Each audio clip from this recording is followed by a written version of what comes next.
The 2018 movie Alpha is an interesting exploration of life in the last ice age and the lasting bond between humans and their canine companions. The adventure movie follows a young man named Kida who decides to join his father's hunting trip for the first time, only to find it much more dangerous than he expected. When Kida falls off a cliff during a steppe bison stampede, his father believes him to be dead, forcing Kida to make the heroic journey home all alone, save for a wolf he names Alpha.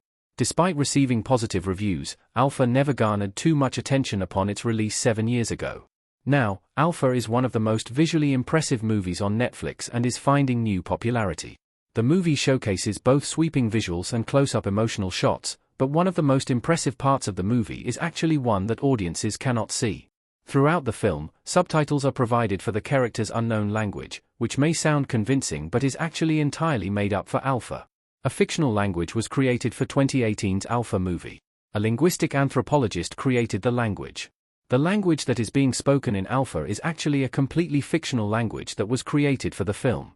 The language, which is called Bima, was created by a professor of linguistic anthropology named Christine Schreier. Schreier, who is on the faculty at the University of British Columbia, worked with the film's producers to create a language that would make sense for characters living 20,000 years in the past, which is very difficult since modern researchers have little evidence on the matter. Via UBC News, Schreier was the perfect choice for creating the language as she has a history of working on Hollywood productions. Prior to her time researching for Alpha, Christine Schreier had previously developed the Kryptonian language for Man of Steel, which came out in 2013. She also worked on language creation for the 2017 Power Rangers movie. UBC News also noted that Schreier has helped maintain and even revitalize real indigenous languages too, beyond her work studying fictional languages. With her expertise, Alpha certainly succeeded in creating a language that felt very real.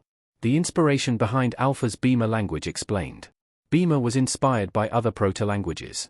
Creating any fictional language is undoubtedly hard work, but creating one that sounds like a language that could have realistically been spoken 20,000 years ago is even harder.